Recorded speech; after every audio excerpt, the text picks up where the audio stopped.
Sem dolgočasen človek. Ne, prosim, narobe razumeti, tega ne mislim negativno, nasprotno. Neizmerno ponosen sem na to, da sem dolgočasen človek. Stalno je nekaj let dvomov in zmedenosti, ampak danes sem ponosen na to.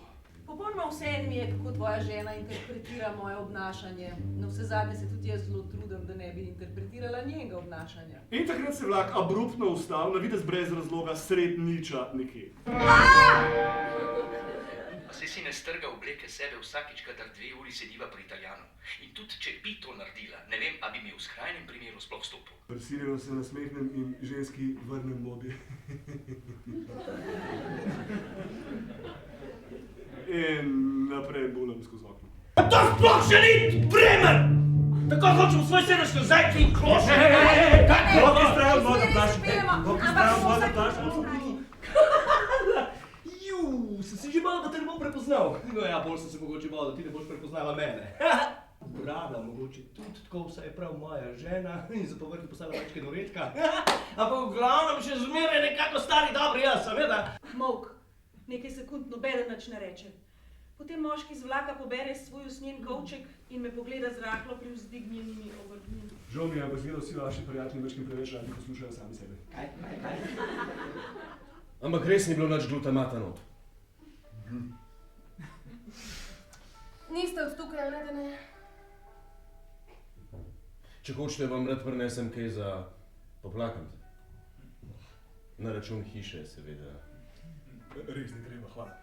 Čez pol ure končam, če bi vas, kako ne rečem, veselil. Veselil, ja. Ekstremno veliko nočnega življenja tole mesto ob sredah ravno ne ponujam. Bolj mu lepo prazen krožnik pred sabo. V bistvu sem hotel samo nekaj v miru pojesti.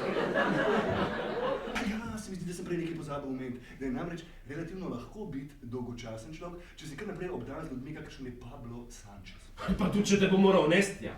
Tega nikakor ne smiva zamuditi. Človek z interesi, veliki interesi.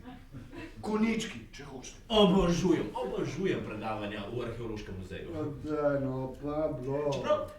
Čeprav jih ne razumem niti besede. Prost večer sem si nekako drugače predstavljal. Pozab, tega nikakor ne smiva zamuditi.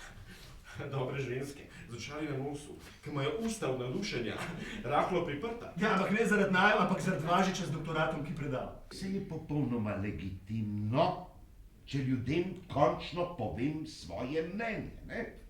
Za upokojenca si lahko predstavljam še dost hujše zaposlitve. Tukaj razbiram iz programa vaše stranke. Komu pa pravzaprav pišeš? Predsedniku frakcije FDP, svojemu poslancu v deželnem zboru. Se ti ja nisi nikoli volil FDP-ja? Vse on tega ne ve.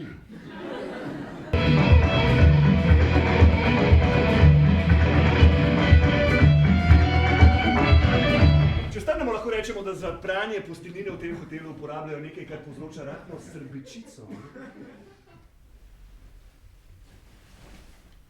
Grem. Kaj? To ne bo šlo. Zamišljeno si zatlačim v usta košček čabate in pogledam v stran k moškima, ki sedata k majavi mizi v kotu. In ne mora verjeti svojim očem. Če bom dovolj dolg strmela v tole košarico za kruh in potem čez nekaj časa spet dvignila pogled, bom mogoče ugotovila, da sem se na srečo zmotila. Peva kam drugam prav, tale miza je nikakršna. Ne funkcionira, res je on. Prepozen, zdaj že sedim. Vprašaj Irene. Okej, očitno je sklenil, da me ne bo več poznal, še sreča. Ampak tale saltimboka tukaj pa kompenzira praktično vse. Ej, Luigi, bravissimo! Očitno je sklenila, da me ne bo več poznala, jasno, potem, ko sem ji plačal hotelsko sobo višjega cenovnega razreda. S kotički oči me razdraženo in hkrati nekam obsojajoče pogleda, da bi to ugotovilo, mi ni treba niti pogledati. V bistvu nesramnost, mislim, on je pustil mene samo v tisti hotelski sobi, ne jaz njega. In misliti, da je Waterloo bila popevka od Abbe. Ne vedeti, kako se gnoseologija sploh napiše. Pa dost, kaj? Pustite, a smem za hip? Rainer je prisiljen prekiniti svoj ognjeviti govor, ko mu tip, ki ga pravzaprav poznam samo z vlaka, brez svarila zlije na glavo celo karafo rdečega vina. Končno nekaj, da sem vas spet buden, a? Karne, ni šlo drugače, če že sama ne narediš tega. Pa kaj za to, a ti poznaš tega debila? Ja, zgodi se nekaj stvari, s katerimi ni mogel noben računati in ki na prvi pogled niso v nikakršni zvezi, ampak v končnem efektu pa so. Rainer mi nekega jutra pred sredino sejo razkrije, da je nekaj, kar bi mi rad osebno povedal, preden bo to povedal na seji pred vsemi. 1. januarja odhajam iz muzeja. Kaj? Ja, ponudil so mi profesuro v Berlinu. Zdravo. Zdravo.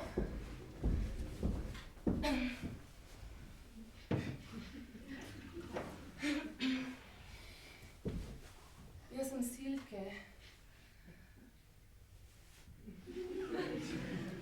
Spoznala sva se na sindikalni zabavi. Hočem reči, da bilo preden si ti. Preden ste vi. No, v bistvu je malo pozno za slabo filter kavo, a se ti ne zdi? Ja.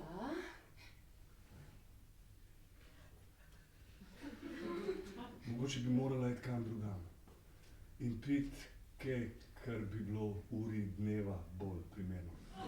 In nekega ledeno mrzlega, sivega dne konc decembra imamo v muzeju poslovilno zabavo Rainerju v čast. Moram tja, to ni vprašanje, ampak tako, ko trenutno stojijo stvari med nama z Rainerjem... Daj pozab tega gobcača. Končno si prišel. Zakaj si bil pa nedosegljiv? Au! Ježo. Svežo srajco sem mogel še dobiti. Res mi je zelo žal. Koga pa imamo tukaj? No, temu pa jaz rečem presenečenje. Dan. Jaz sem pa mislil, da gospoda sploh ne poznaš in da se ti niti ne sanja, kje bi ga lahko našla. Poslušajte, glede sukniča in moje prisotnosti tukaj... Ja, že v redu. Mladi fant.